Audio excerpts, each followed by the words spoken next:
আসসালামু আলাইকুম রহমতুল্লাহি ওবরকাতুহু। সম্মানিত দর্শক, আমরা সম্ভবত আমাদের যে সমুদ্র উপকূল বঙ্গোপসাগর এটি নিয়ে একটা ঝামেলায় পড়তে যাচ্ছি। বঙ্গোপসাগরের সঙ্গে ভারত মহাসাগরে যে সংযোগ রয়েছে, সেই সংযোগ স্থলে পৃথিবীর বড় বড় যে পরাশক্তিগুলো রয়েছে সেটা যার যার অবস্থান তারা ভারত মহাসাগরে করে রেখেছে। তো এই যে ভারত মহাসাগরে British navy, royal navy, American navy বা আমেরিকান তো নেভি না, আমেরিকান মেরিন বলা হয়, আমেরিকান মেরিন। তো ওরা নেভাল ফোর্সটাকে 3D যেটাকে ব্যবহার করা হয় সেটাকে মেরিন বলা হয়, জলস্থলে অন্তরিক্ষে। তো সেটা তারা করছে এবং তাদের সেখানে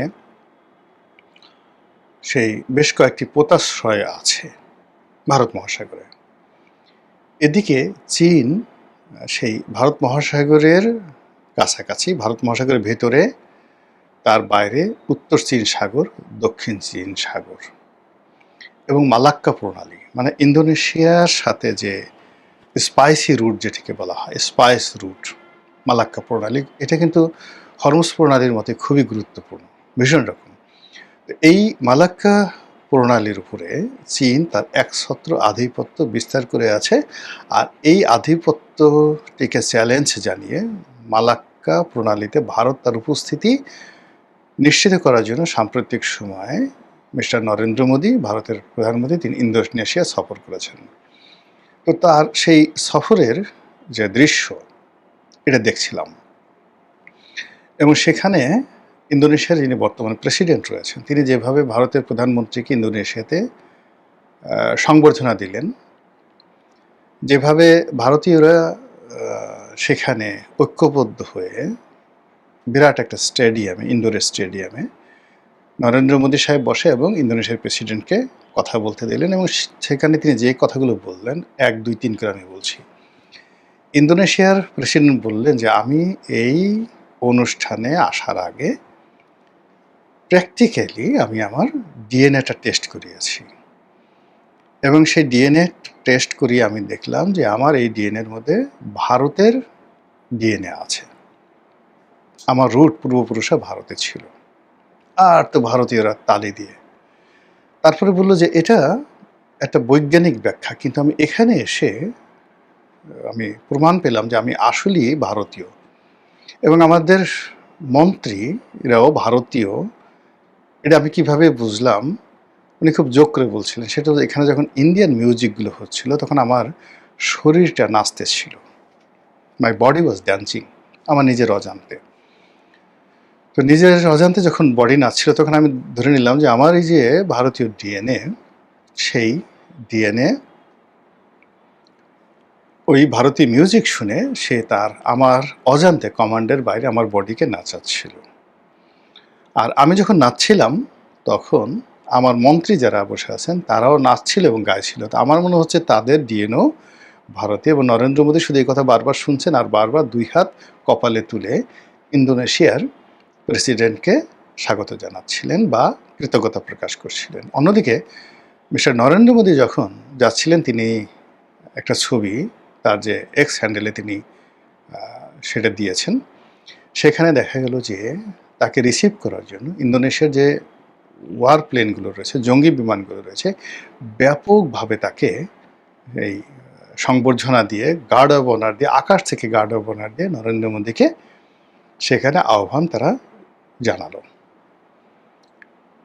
এবং আপনারা জানেন যে ইন্দোনেশিয়ার যে জাতীয় প্রতীক গারুদা, গারুদা, এই গারুদা প্রতীকটি মূলত হিন্দুদের একটা দেবতা এবং ওখানে বহু সংখ্যক হিন্দু ধর্মাবলম্বী ইন্দোনেশিয়াতে আছে। তো এখন এই যে নরেন্দ্র মোদীর যে ইন্দোনেশিয়া সফর এবং এখানে যেভাবে ইন্দোনেশিয়া বিশ্বের বৃহত্তম মুসলিম দেশ, এবং ইন্দোনেশিয়া বলল যে আমরা, প্রেসিডেন্ট বললেন যে ভারত এবং ইন্দোনেশিয়া দেশ শুধুমাত্র বৃহত্তম, একে তো তারা বৃহত্তম মুসলিম দেশ আর গণতান্ত্রিক দেশ হিসেবে মানে 4র্থ বৃহত্তম দেশ, 4th লার্জেস্ট কান্ট্রি, আর বিশ্বের 1 নম্বর গণতান্ত্রিক দেশ হলো ভারত। মানে জনসংখ্যার দিক থেকে 1.4 বিলিয়ন, মানে 140 কোটি মানুষ সেখানে আছে। এবং এই যে ১৪০ কোটি মানুষের সঙ্গে ইন্দোনেশিয়ার যে জনসংখ্যা একীভূত করে তারা মূলত এই মুহূর্তে যে প্যাক্ট করতে চাচ্ছে, সেই প্যাক্টটি হলো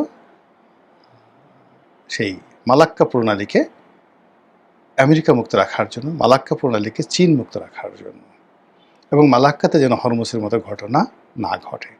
ফলে আপনি দেখুন প্রতিটি রাষ্ট্রই কিন্তু যার যার সেই সমুদ্রপথ, পোতাশ্রয় এগুলো সামাল দেওয়ার জন্য কাজ করছে। আর অন্যদিকে আমরা বে অফ বেঙ্গল মানে বঙ্গোপসাগর নিয়ে আমাদের মস্তিষ্কে কিছু ঢুকছে না। এদিকে আমাদের যে সীমান্তে যে নদীগুলো আছে, যেমন ভারতের সাথে আছে ফেনী নদী, তারপর নাপ নদী আছে টেকনাফে মায়ানমারের সাথে। এখন এই যে ফেনী নদী এবং নাপ নদীর যে অংশটুকু ভারতের সাথে, আবার ওদিকে মিয়ানমারের সাথে, এর পুরোটাই কর্তৃত্ব করছে ভারত, আর অন্যদিকে কর্তৃত্ব করছে মায়ানমার। আমাদের নেভাল ফোর্স আছে, সব কিছু আছে, আমরা মাঝে মধ্যে সেখানে টহল দিচ্ছি, কিন্তু ওরা আমাদের জেলেদেরকে ধরে নিয়ে যাচ্ছে, লোকজনকে ধরে নিয়ে যাচ্ছে এবং একটা যুদ্ধাবস্থা তারা চালাচ্ছে, কিন্তু আমরা কিছুই করতে পারছি না। তো যেখানে দুটো নদীকে ঠিক করতে পারছি না, সেখানে বঙ্গোপসাগর নিয়ে তো কল্পনাই করা যায় না। এখন বঙ্গোপসাগরে পাকিস্তান এখানে সাবমেরিন পাঠাবে, আমেরিকা এখানে পুরো বঙ্গোপসাগরের উপর কর্তৃত্ব নেওয়ার জন্য, এবং এখানে মহীসোপান হিসেবে আমাদের বাংলাদেশের ভূমি এবং সেন্ট মার্টিন, টেকনাফ, উখিয়া এই অঞ্চলকে তারা টার্গেট করে এর যে মোহনায় যে আপনার মায়ানমারের যে অংশটুকু রয়েছে রাখাইন রাজ্য, সেটাকে টার্গেট করে আমেরিকা সর্বশক্তি নিয়োগ করছে এই বে অফ বেঙ্গল কেন্দ্রিক। তাদের টোটাল ম্যারিন ফোর্সগুলো তারা এখানে নিতে চাচ্ছে। আর এটা চীন করতে দেবে না, এবং চীন সেটা করতে দেবে না। এজন্য বঙ্গোপসাগরের মোহনায় চট্টগ্রাম বন্দর বললে যে চট্টগ্রাম বন্দরের বলে অনেকে সেখানে আমেরিকা রাজি হবে না। এই জন্য মংলা বন্দরকে কেন্দ্র করে সেখানে মংলা বন্দর উন্নয়নের জন্য চীন সেখানে প্রজেক্ট করতে চাচ্ছে।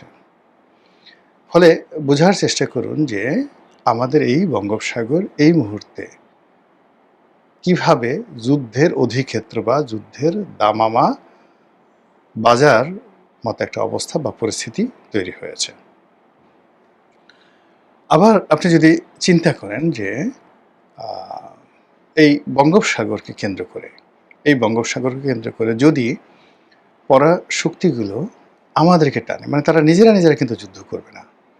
চীন কখনো আমেরিকার সাথে যুদ্ধ করবে না, পাকিস্তান কখনো ভারতের সাথে যুদ্ধ করবে না বঙ্গোপসাগর নিয়ে, কিন্তু এখানে কি করবে, গরিবের ভাউজ হিসেবে আমাদেরকে টেনে যে কোনো একটা পক্ষে ত্যাগ করে দিয়ে একজনের শত্রু বানাবে আর একজনের মিত্র বানাবে। এবং এই যে টানাটানি, এই যে রশি টানাটানি, সেই রশি টানাটানির মধ্যে আমরা যদি পড়ি আমাদের কোমর ছিঁড়ে যাবে, দেহ ছিন্ন বিচ্ছিন্ন হয়ে যাবে। কিন্তু এগুলো মোকাবেলা করার জন্য আমাদের কোনো রকম প্রস্তুতি নেই। গেল বঙ্গোপসাগর। এরপরে যেটা শুরুতে বলছিলাম, নাফ নদী, টেকনাফের নাফ নদী। এই নাফ নদীর উপকূলে বঙ্গোপসাগর এর যে অংশ পাড়ি দেয় সেন্ট মার্টিন, পুরো এলাকাটা আমাদের জন্য আসলে এখন বিরাট একটা ঝামেলার বিষয় হয়ে গেছে। শুধু তাই নয়, কক্সবাজার, পুরো কক্সবাজার জেলা, বান্দরবন, খাগড়াছড়ি, এটি আমাদের জন্য এখন একটা গলার কাঁটায় হয়ে গেছে। এবং এখানে আমাদের সেনাবাহিনী, আমাদের বিজিবি, আমাদের পুলিশ, আমাদের সরকারি কর্মকর্তা এবং ওখানে যারা বসবাস করছেন, বাংলাদেশ রাষ্ট্রের প্রতি আনুগত্য যারা দেখাচ্ছেন, পাহাড়ি এবং বাঙালি, সবাই এখন চতুর্মুখী চক্রান্তের মধ্যে পড়েছেন। ওই পাহাড়কে কেন্দ্র করে, ওই এলাকাকে কেন্দ্র করে সেই বিভিন্ন মিলিট্যান্ট গ্রুপ, এটা রোহিঙ্গাদের মিলিট্যান্ট গ্রুপ হতে পারে, কুকিসিনদের মিলিটারি গ্রুপ হতে পারে, শান্তি বাহিনী হতে পারে, পাহাড়ি হতে পারে, অন্ততপক্ষে 20 থেকে 25টি সশস্ত্র গ্রুপ এই পুরো পাহাড়ি এলাকাকে তারা টার্গেট করে তারা যে তাণ্ডব চালাচ্ছে, তাতে করে ওই এলাকার মানুষের জীবন তছনছ হয়ে গেছে। এবং ওখানে যারা সরকারি কর্মকর্তা আছেন, এমনকি মিলিটারি পার্সোনেল আছেন, তারা কেউ কিন্তু স্বস্তিতে নেই। অথচ ওই পুরো এলাকাটি আমাদের জন্য আসলে আল্লাহ রাব্বুল আলামিন ভূস্বর্গ হিসেবে দান করেছেন, কিন্তু আমরা এই জিনিসগুলো সামাল দিতে পারছি না। এরপর আসেন ভারতের প্রায় 4000 কিলোমিটার সীমান্ত। এর বেশিরভাগ অঞ্চল ভারত ইতিমধ্যে কাটা তারের বেড়া নির্মাণ করেছে। আর যে সকল অঞ্চল ৩০০ বা ৪০০ কিলোমিটারের মতো জায়গা এখনও কাটা তারের বেড়া তৈরি হয়নি, কিন্তু এই এলাকা দিয়ে প্রতি মুহূর্তে ভারত বাংলাদেশে পুশিং করার জন্য যে চাপের মধ্যে রেখেছে আমাদের নেভিকে, আমাদের বিজিবিকে, পুলিশকে এবং সীমান্তে বসবাসকারী সাধারণ জনগণকে। একদিন দেখলাম যে মুষলধারে বৃষ্টি হচ্ছে। তো সেই বৃষ্টির মধ্যে মানে বুক পরিমাণ পানি, সেই পানির মধ্যে অস্ত্র নিয়ে বিজিবির যারা লোকজন তারা সীমান্ত পাহারা দিচ্ছে।